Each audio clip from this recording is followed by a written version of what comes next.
Hello everyone, আসসালামু আলাইকুম। This is me Sujon Ahmed. আর আজকে হচ্ছে ঢাকা চট্টগ্রাম রোডে রাইড হবে প্রচুর পরিমাণে, যার কারণে প্রস্তুতি নিচ্ছি। এই যে আমার বাইক আর পিছনে একটা ব্যাগ নিছি আজকে। আসলে ব্যাগটা আজকে হচ্ছে অনেক ওয়েট, একটু পরপর খালি নিচে নেমে যাচ্ছে। আর আমার সাথে আছে আজকে ভার্সন 2, এই জন্য।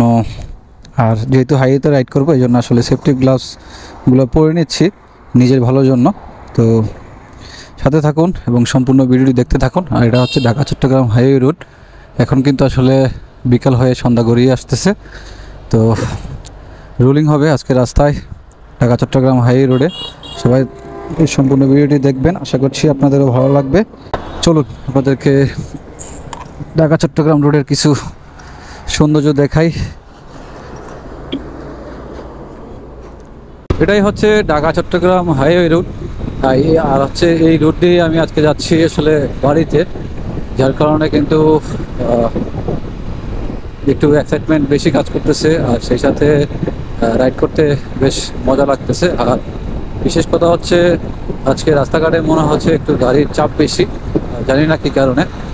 আজকে অনেকটা পথ আসার পরে কিন্তু তারপরে ব্লগটা শুরু করছি, যার কারণে আপনারা বুঝতেই পারতেছেন।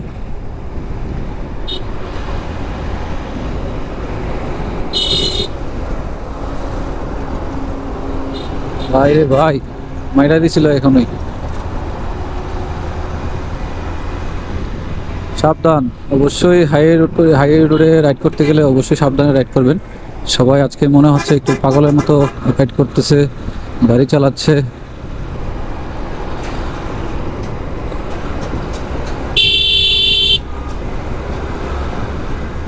এই লরিগুলো আশেপাশে রাইড করলে ওরা দেখেই না কোনোভাবে। আর আজকে রাইড করতেছি ঢাকা চট্টগ্রাম হাইওয়ে রোডে। আর হাইওয়ে রোডে রাইড করা তো বেশ চমৎকার লাগে। আর এখন হচ্ছে গিয়ে প্রায় সন্ধ্যা হয়ে যাচ্ছে, একটু পরে কিন্তু মাগরিব নামাজে আজান দেবে। বাইকেরও প্রায় তেল শেষের দিকে, দেখি কতটুকু যাওয়া যায় আর আপনাদের সাথে ভালো কিছু শেয়ার করতে পারি কিনা।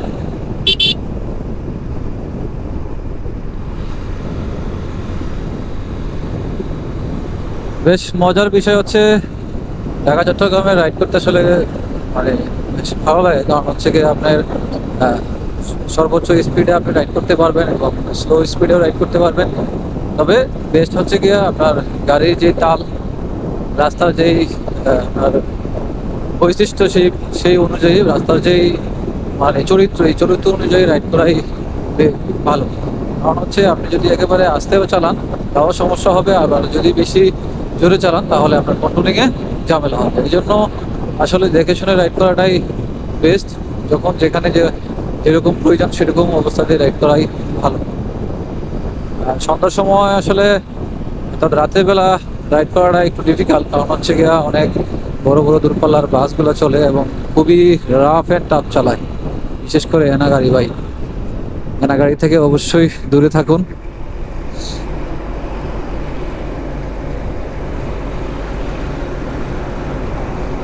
চেপা চাপা দিয়ে বের হয়ে যেতে হবে। এগুলো আসলে স্কিল বলা যাবে না, স্কিল বললে আসলে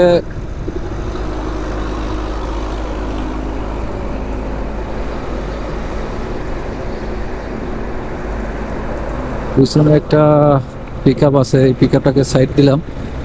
সাইড দিয়ে এবার আমি আমার রাস্তায় মাপতে হবে, কারণ কেউ আমাকে সাইড দিবে না, আমি সাইড তৈরি করে নিতে হবে।